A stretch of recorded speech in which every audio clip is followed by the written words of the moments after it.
नमस्कार sir. सत्सय Bhagat ji. Sir क्या नाम है आपका? राजू दास नाम है जी।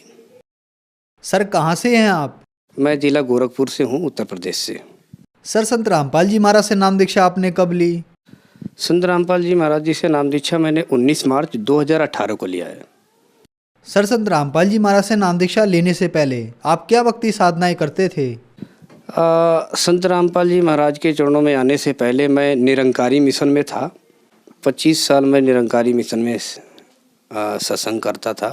वहाँ पे 2012 में मेरे को सेवा करते करते एक पदवी मिल गई, तो वहाँ पे मैं गद्दी पे बैठ के और सेवा करने लगा। वक्ता सत्संग लोगों को बैठ कर के सत्संग करवाता था, तो वहाँ पे भी सेवा काफ़ी करी हमने। 12 साल तक तो करीबन निरंकारी पंथ का प्रचार किया जी। वहाँ पे नाम 5 सुमिरन बताई जाती थी कि भाई कहते थी तन मन धन निरंकार का है, साधु भेष नहीं बदलना है, और एक तू ही निरंकार मैं त्रिशरणहार, यही मंत्र थे, वो इसी का सुमिरन करना था जी। सर आपने बताया कि आप 25 साल से निरंकारी पंथ में जुड़े हुए थे। लास्ट के 12 साल तक आपने निरंकारी पंथ का प्रचार किया। वहाँ पर आपको एक सेवा दे दी गई कि आप वहाँ सत्संग करने लगे। तो सर हम आपसे एक बात जानना चाहते हैं कि जब निरंकारी पंथ में 25 साल रहने के बाद और 12 साल तक निरंकारी पंथ का प्रचार करने के बाद, तो फिर ऐसा क्या कारण बना कि आप निरंकारी पंथ को छोड़कर संत रामपाल जी महाराज की शरण में आए? ऐसा है जी कि जब मैं निरंकारी मिशन में 25 साल जब सेवा करता था, तो करते करते मेरे को फिर 2012 में एक प्रचारक का सेवा दे दी गई, और वहाँ पे मुझे सत्संग करवाने का एक सेवा दे दी गई, जिससे मैं सेवा करने लगा। और सेवा करते करते मुझे उल्टा परेशानी होने लगी, कभी शरीर में खुजली, कभी खांसी। इसी बीच हमारी एक बहन थी, वो भी पागल हो गई, और फिर यही बीमारी हमारे घर को भी लग गया। और फिर खाने पीने की भी परेशानी हो गई, कमाई में बरकत होना भी बंद हो गया, और मैं काफ़ी परेशान रहने लगा। कोई लाभ नहीं मिलता था, दिक्कतें और बढ़ती चली गई। वक्ता होने के नाते भी मैं काफ़ी परेशान रहता था। सेवा भी करता था, गद्दी पे बैठ के वक्ता भी करता था, लेकिन उसके बाद भी मैं बहुत परेशान था। उसके बीच हमारे माता पिता और भाई हम बहुत परेशान हो गए। खुजली, बीमारी, उल्टा रिएक्शन होने लगा, जैसे मानो पता नहीं क्या हो गया है। वो मेरे शरीर में करीबन 3 साल तक जो है एलर्जी रही, और इसी बीच हमारी बहन जो है वो पागल हो गई, और फिर खाने वाने पीने की भी परेशानी हो गई। और हमारा जो खेत में गेहूं अनाज बोते थे, वो भी जो है हमने मजबूरी में हमें भी उसको गिरवी रखनी पड़ गई। तो यहाँ परेशानी हुई, लाभ तो कुछ मिला नहीं मुझे। सर आप 25 साल से निरंकारी पंथ से जुड़े हुए थे और 12 साल तक आपने निरंकारी पंथ का प्रचार किया।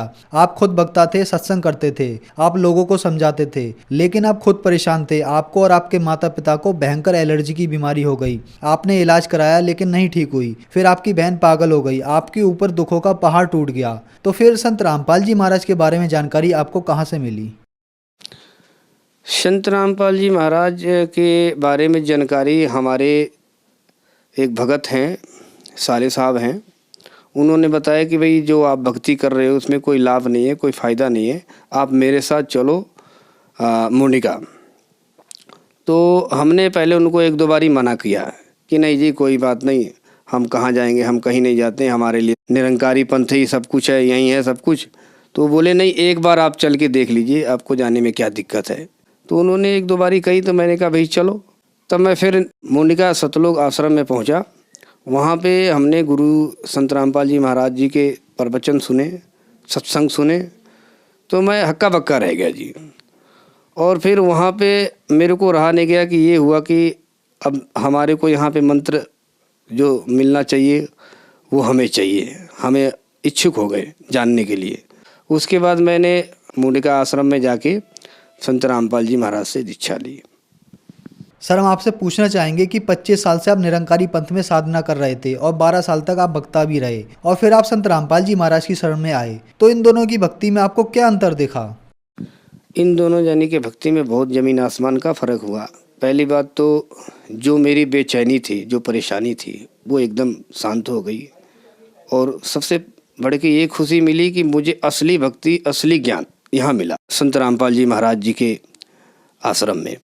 तो फिर इनके ज्ञान में अंतर ये हो गया, एक तो जो ज्ञान देते थे संत रामपाल जी महाराज, उसमें ये था प्रमाणित ज्ञान, वेद शास्त्र गीता ये सब चीज़ों में दिखाई गई थी। और जो हमारी निरंकारी में जो था उस टाइम, उसमें कोई प्रमाणित नहीं था, ऐसे आम टाइप का जो है दे दिए कि भाई आप सुमिरन करो तू ही निरंकार मैं त्रिशना, इस टाइप का। तो उस ज्ञान से और इस ज्ञान से ज़मीन आसमान का फ़र्क हो गया जी। और फिर प्रमाणित हर चीज़ों में, शास्त्र में, कुरान में और बाइबल में और फिर गीता भगवत में, ये सब चीज़ें जब प्रमाणित संत रामपाल जी महाराज दिखाए तो मैं फिर ये ज्ञान सुन कर के हक्का बक्का रह गया कि असली भक्ति, असली मंत्र तो यहाँ है और असली लाभ यहाँ है।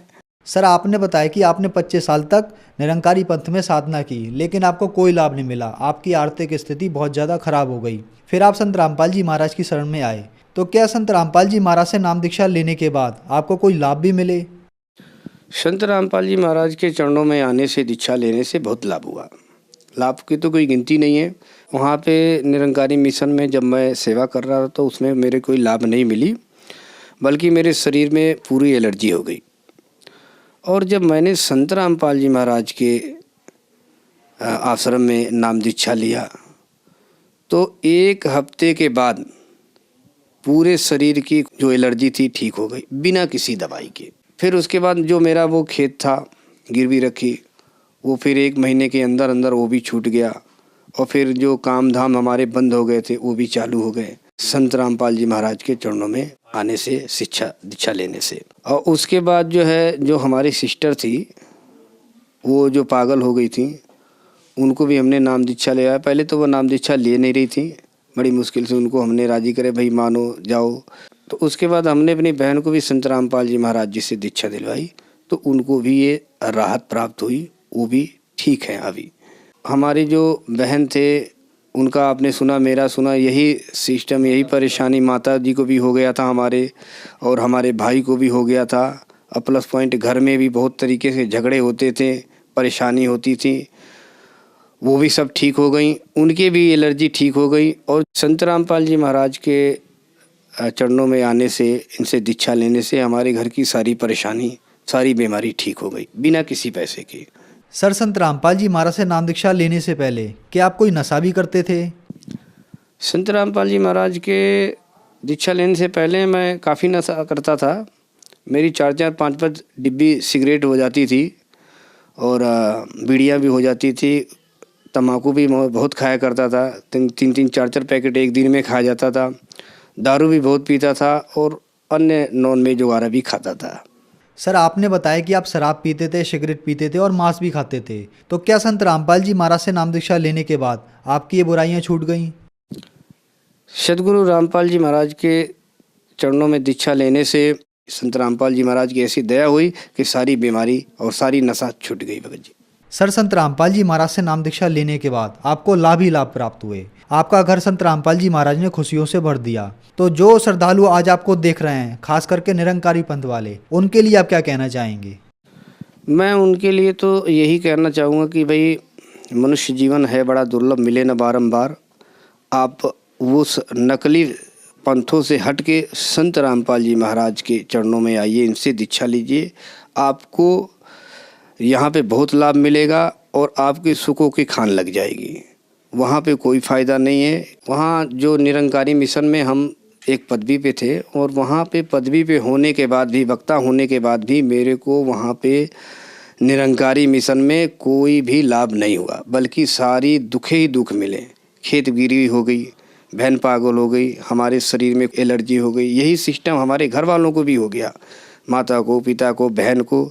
जैसे हमने संत रामपाल जी महाराज जी से नाम दीक्षा लिया, वो हमारी सारी बीमारी, दुख दलिद्र सारे दूर हो गए। मैं तो उन श्रद्धालुओं को यही कहना चाहूँगा, ये विनती करना चाहूँगा कि संत रामपाल जी महाराज जी के चरणों में आइए, इनसे नाम दीक्षा लीजिए और आपको लाभिक सुख ही सुख मिलेगा और लास्ट में आपको मोक्ष की भी प्राप्ति होगी। सर संत रामपाल जी महाराज की शरण में कैसे आ सकते हैं? संत रामपाल जी महाराज के शरण में आने के लिए एक तो साधना चैनल जो अपना है, टीवी जो है, इसके नीचे टेलीफोन वगैरह, एड्रेस वगैरह पट्टी चलती है, उसमें आप फ़ोन करके आश्रम में पता कर सकते हैं और उनसे सारे आप ज्ञान और पूछताछ कर सकते हैं। वहाँ से आप संत रामपाल जी महाराज से नाम दीक्षा ले सकते हैं। धन्यवाद सर। सत साहब।